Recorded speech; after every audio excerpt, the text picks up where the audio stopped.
It's time for another edition of Lewis at Large with Warner Lewis. 60 minutes of smart talk radio with interesting guests from all walks of life begins right now. So sit back and enjoy. And now, from the flight deck, here's your host, Warner Lewis. Well, welcome everybody to another segment of Lewis at Large. Yours truly, Warner Lewis from the flight deck. And of course, that means Smart Talk Radio, of course, continues to be in your future. This segment carrying on with our theme of money and your money. We're going to be talking to an old friend of this show, Mary Pittman. She is the Missing Money Lady. She's the author of The Little Book of Missing Money, a quick and easy guide to finding money that is rightfully yours. She was with us a couple of years ago, and she has all kinds of tips and ways you can find money that is laying out there begging to be found by you. Mary, how are you, my friend? I'm excited to be here, Warner. Well, we're excited to have you back. It has been a little bit of time since the last time we talked, but share with our Lewis at Large listeners again a little bit about your background. And again, the book, The Little Book of Missing Money, has been out for a little while, but tell us the premise behind it. And actually, the third edition just came out because there's always new stuff happening and new places that I find that people can search. The book came about when I began finding money for friends and family, and I found money for one of my friends upstairs, and she was just about in tears when I told her. She said, I've been getting calls and letters from all these businesses saying that I have money out there, but they all want a lot of money to help me get it. I was determined to find it on my own, but I didn't know where to begin. And I said, I will help you. And as I thought about it, I thought, I have all these great search tips. I should put them together because I bet she's not alone. And that's how the idea for the book came about. But I kept finding additional places that people could look for money besides just the state unclaimed property site, which I admit, that's the mother lode. $41.7 billion held by the states. So, Mary, what you're saying is that this is money held by states, and there used to be, and maybe they're still out there, they sort of called themselves, and this wasn't disparaging because this industry used the term, they called themselves ferrets, and they would go in and they would root around in paper files and file cabinets at state office buildings and in state capitals and find money that Mary Pittman and Warner Lewis were owed from old Aunt Gladys. And then they'd call us and they'd say, hey, you'll sign this waiver and give me 20%, we'll tell you where there's some money. That world has changed, has it not, dramatically? Well, it's easier for them to search. But therefore, then it's easier for we as the general public to search too, correct? Absolutely. It's really easy. What people need to do is just go to unclaimed.org, and you can search any state in the nation. One of the unique things about Kansas, Kansas is the first state in the nation to do this, is they enacted legislation that allows the state treasurer to take possession of savings bonds. Now, the Treasury Department has never released those to any state, I guess because of the wording of the law or whatever. But the listings that they have at the Treasury Department with Kansas addresses, and some of these go back to World War I, will now be turned over to the state, and the people can get that money. So they need to look for themselves. They need to look for their family that has passed on. There's going to be a lot of listings that were otherwise never there, and I expect every state in the nation to follow Kansas's lead. What traditionally follow? Let's do a little case study here, and let's say that John Doe's aunt, good old Aunt Gladys from California, 3 decades ago, passed away, and in that will was a $10,000 savings account, or $10,000 just in cash to be given to John Doe. John Doe never knew about it. His family never knew about it. Tell us what happens to that money and what happens. Let's say the money was in a savings account. When there's no customer-initiated activity, and that is the key term, customer-initiated activity. Just because your savings account is earning interest doesn't mean it's active. The fact that it's earning interest is passive. There needs to be contact from the owner, make a deposit, make a withdrawal. Nowadays, log in to check on the account. Do something to show that you are aware that that account is there. Otherwise, the clock starts ticking on the dormancy period. Once it reaches that period, and most states are going to 3 years down from 5. I'm not sure at the moment what Kansas is. I'm going to guess 3 because they're pretty ahead of the curve. Then the money gets turned over to the state for safekeeping indefinitely until the rightful owner or the heir claims the money. And that's true in every state except Indiana that will only hold it for 25 years. Do we need to be nervous? And again, sorry, if you just joined us, yours truly, Warner Lewis, here from the flight deck of Lewis at Large Radio. We're talking to an old friend of this show. Her name is Mary Pittman. She's known as the Missing Money Lady. She's the author of now the 3rd edition of the Little Book of Missing Money, a quick and easy guide to finding money that is rightfully yours. All things financial. There is money out there waiting to be found by you. Mary, do we need to be nervous as consumers and, in essence, unknown heirs that this money could somehow either be hacked into or illegally or illicitly taken from us, and so therefore every second we're not looking and finding potentially we could be a victim of theft? You could not be more timely on that comment. California, I get Google alerts on everything to do with missing money and unclaimed property. California just has a case. 6 people have been indicted for defrauding the state of $1.5 million in unclaimed property that belonged to other people. So, yes, you are absolutely spot on. Okay, so it's just identity theft taking another form. They would walk in, they'd go through records, and they would. I have a question for you. Can I look up money that's available and who it's available to, or do I have to go in first with a specific name? You can look up any name that you want to put in. You can look up celebrities, but to claim it, you have to prove that you're you, or be very good at forging notarized signatures, forging driver's license, all of that. All right, but so I can go in. I could go in online, or I could go in, frankly, probably in person to a state office building somewhere, state treasurer's office, whatever. I find out that I look up a bunch of names, John Smith, whoever, whatever names I find. I find missing money on a Monday, and later that week, or probably a month later, I come back with a bunch of false identifications specifically tailored to what I've found. Is that correct? Correct. And some state employee, and we're not throwing them under the bus, but somebody that's there every day that does a variety of transactions, looks at the ID, says, yep, this is you, and then what happens from there? Then the check gets written. Then the check gets written, and it's done. And then off the book it goes. And who knows how many times that's actually happened, because at this point, how would we ever know? That's true. These people got greedy and kept doing it. Well, I was going to say, is there a sense that this is really going on? Again, we sound like we're firemen driving around looking for a fire, but this is a rarity. But it is one more reason to go out there and check, is it not? Right, and you have nothing to lose by looking, and possibly a fortune to gain. Maybe it'll only be enough to put gas in your car, or maybe it'll be enough to pay off your house. Okay, so I have a question for you. If you go in, and again, we're talking now online, and we're talking about finding money that has been left to you for a variety of different reasons by those that are deceased, et cetera, the distribution of a trust, who knows what. But anyway, first of all, give us a website. Where would somebody go to start? Do you start with your own state, or can you start nationally and literally looking your name up state by state by state? I always get better listings, more listings, by going directly to the state.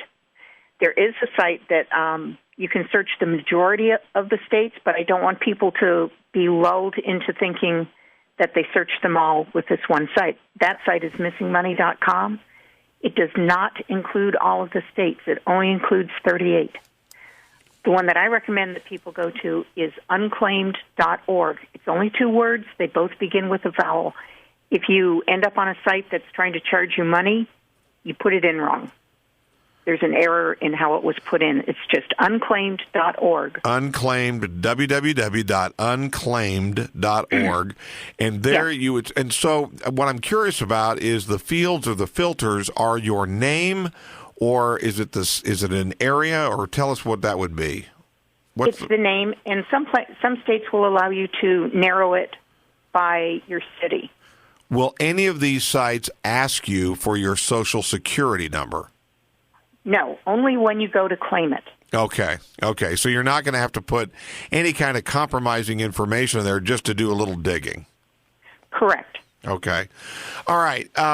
Just in general terms, we're talking about money that is being held by the state. I have a question for you. If Aunt Gladys dies in California and I live in Pennsylvania, is that money being held by California, or is it being held by my home state's treasury? How's that determined? It's being held in the state of the person's last known address. Meaning the deceased. Correct.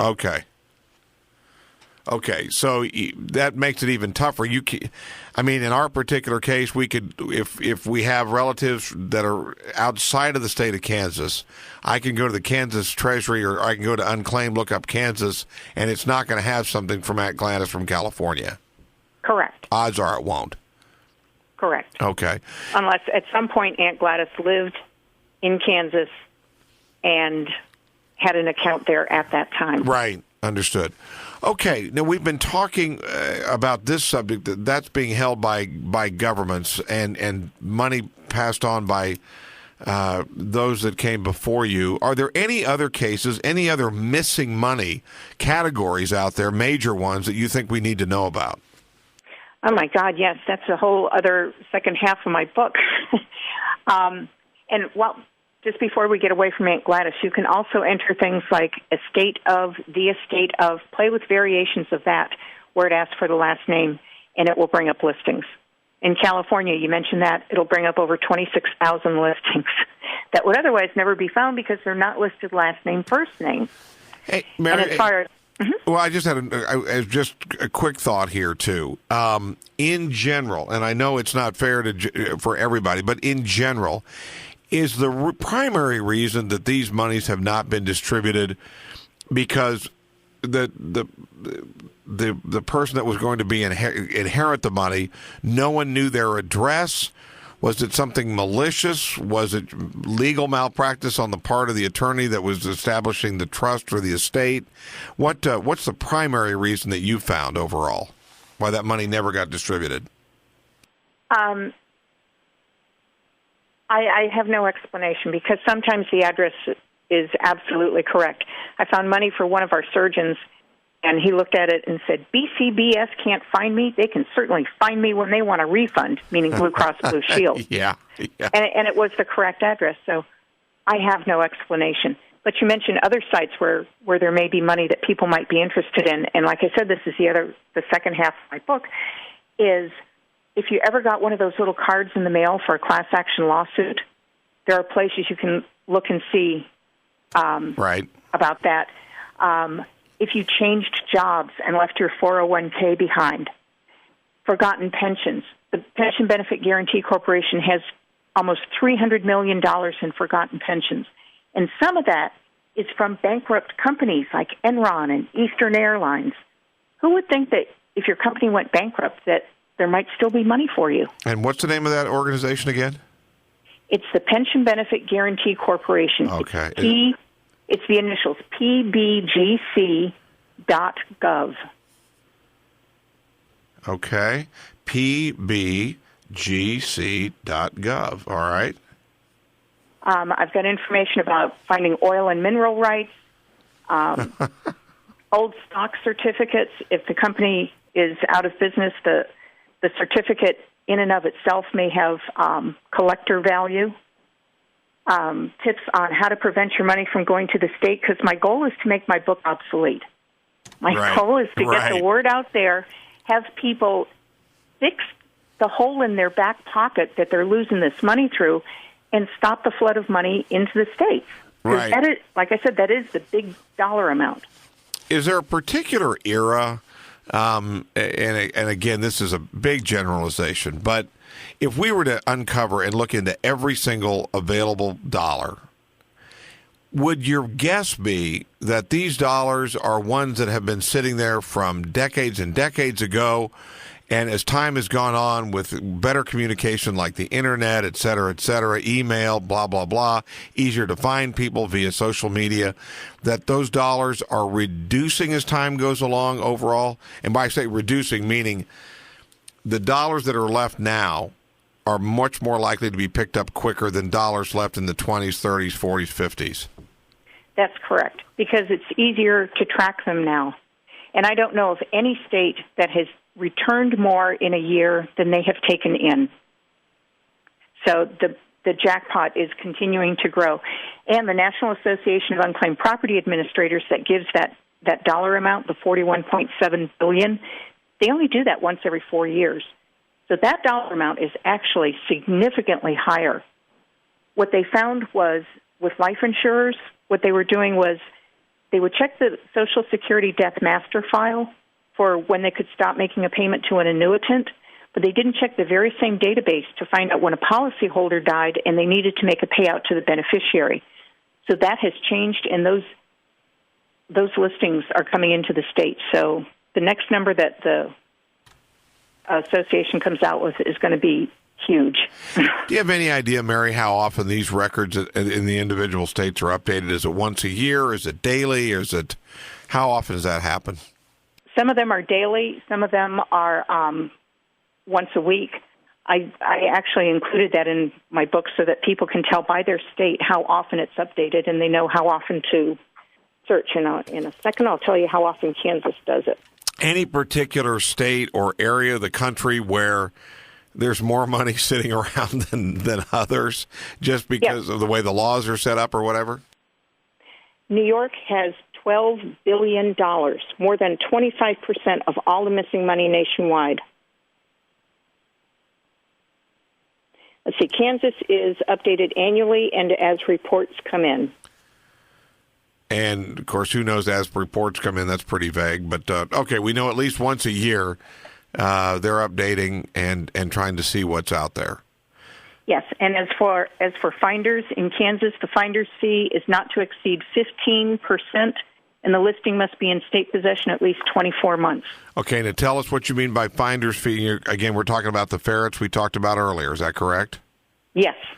The finders are the people who will find the listings and contact you, and for a percentage, they will help you get your money. In most cases, it's with the state. In some cases, it isn't, though. And people can get a free copy of the first chapter of my book, Finder's Fees, to pay or not to pay, because I try to rat out their secret little stash. Okay. There are places that they look that are not on the state site that sometimes do have a time limit.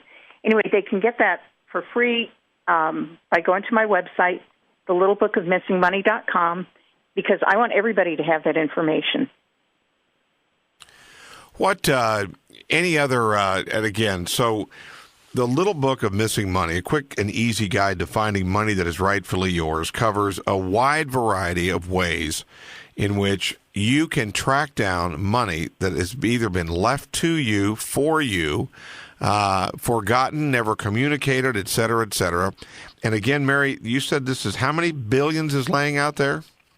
41.7 billion just with the states, and that doesn't include the 16 billion in savings bonds that have matured and should be cashed in and reinvested. Okay. Well, there is opportunity out there. There is no guarantee that there is money out there for you, but there's no reason for you to not at least check. That would certainly make your day, I would think. What's the, Mary, just in general, what's the turnaround time if we go out there and sure enough Aunt Gladys from California left us $10,000? What's the turnaround time usually if you provide the states with the information they need? That can vary depending on how much publicity has been out there. The more publicity generates more claims, and they get backlogged a little. Every state will fill the requests in the order that they are received. So the sooner you get your request in, the sooner you'll get your money. I guess I'm a little surprised that, again, we talked about ferrets, as they would call themselves, those that make a living off of finding this kind of money for people. I'm surprised, I guess, that industry isn't more sophisticated, that they wouldn't have incredibly sophisticated computer programs that would roar through millions of names off of an inventory in each state in a matter of minutes or hours. Some states are easier to find the listings for, and actually the downside of my book is there's so many other places that people can search that it's kind of become the little textbook for the finder industry. Oh, I'll bet. I don't doubt that a bit. Well, again, the work is called, actually it's the third edition by the Missing Money lady, Mary Pittman, the author of The Little Book of Missing Money, a quick and easy guide to finding money that is rightfully yours. The website is thelittlebookofmissingmoney.com, just like it sounds. Mary, what about other ways to reach you and find out about your work? It's best to go through my website. My contact information is there. I love speaking to groups. I customize it. The last 3 groups I spoke for, I found money for the host organization. Oh, okay. That seems certainly worthwhile. Well, listen, thank you again so much. Would love to have you on again. Sounds like you're awfully busy. And I'm just trying to imagine finding some money you never knew was there. That would certainly make your day. We really appreciate your insights. Thank you. I'm happy to share it. You bet. We will be back with more right after this on Lewis at Large.